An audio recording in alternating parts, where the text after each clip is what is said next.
Serikat dan juga Jerman itu menempati posisi dengan minat beli tertinggi.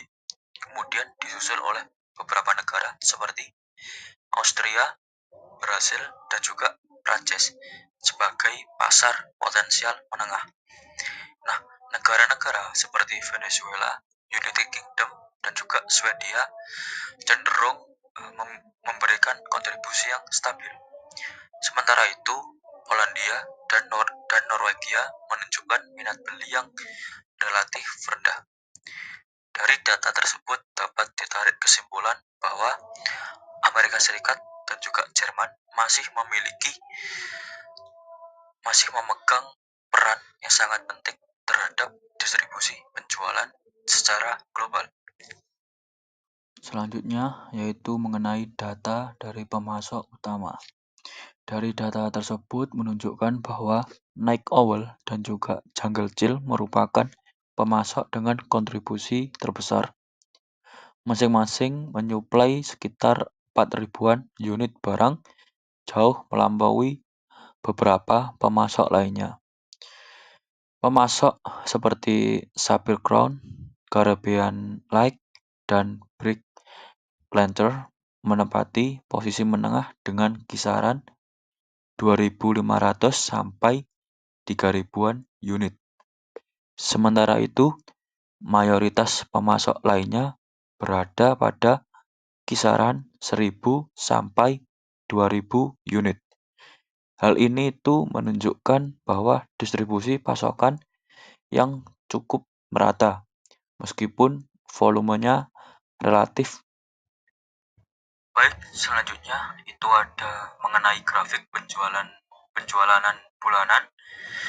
Penjualan tertinggi itu terjadi pada bulan April dengan jumlah 6.592 unit, diikuti dengan bulan Januari sebesar 5.867 unit dan juga bulan Maret sebesar 5.835 unit. Hal ini menunjukkan bahwa tren kuat terjadi pada awal tahun, yaitu periode bulan Januari sampai bulan Maret. Bulan Februari dan juga Desember juga mencatat angka yang cukup tinggi. Jadi masing-masing itu sebesar 5.247 unit dan juga 4.882 unit. Sedangkan penjualan mulai menurun signifikan terjadi setelah bulan Juni, yaitu pada periode Agustus sampai November itu menjadi periode dengan fase terendah, dengan hanya penjualan berkisar antara 3.183 sampai 3.591 unit. Hal ini menandakan bahwa adanya penurunan permintaan pada pertengahan hingga akhir tahun. Selanjutnya ada grafik mengenai penjualan produk yang terlaris. Jadi yang pertama ada kategori beverage ataupun minuman. Itu menempati posisi teratas dengan penjualan hampir mencapai 10.000 unit.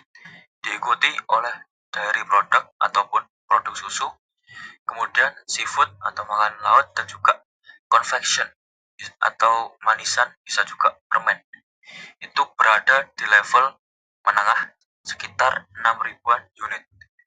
Kategori lainnya seperti grains atau cereal, biji-bijian ataupun cereal, kemudian meal atau poultry berupa daging dan juga unggas, dan condiments atau bumbu dan juga saus itu menunjukkan kontribusi yang moderat.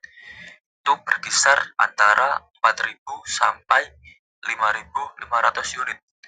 Jadi adapun produce ataupun hasil pertanian segar seperti buah dan sayuran itu menjadi kategori dengan penjualan terendah, berada di bawah sekitar 3.000 unit.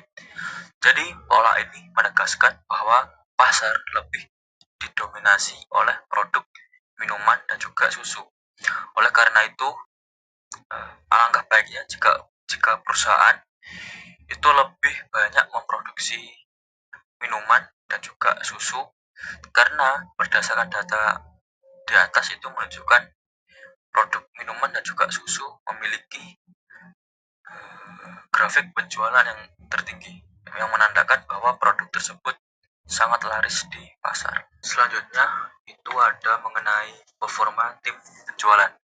Jadi berdasarkan grafik mengenai performa tim penjualan, Margaret Peacock itu menempati posisi teratas dengan hampir menyentuh 10.000 unit penjualan, diikuti oleh Janet Leverling dan juga Nancy Dafolio yang menunjukkan hasil tinggi juga, tetapi berada di bawah penjualan dari Margaret Peacock sekitar 8.000 unit. Sementara itu, kinerja menengah ditunjukkan oleh Andrew Fuller, Laura Callahan, dan juga Robert King.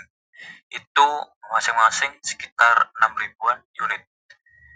Jadi adapun performa terendah itu berasal dari Michael Suyama, Stephen Buchanan, dan juga Anne Dodsworth yang berada di bawah sekitar 4.500 unit. Hal ini menunjukkan bahwa kinerja dan juga performa dari Margaret Peacock itu sangat bagus karena mampu menjual sebesar hampir 10.000 unit penjualan, diikuti oleh Janet Leverling dan juga Nancy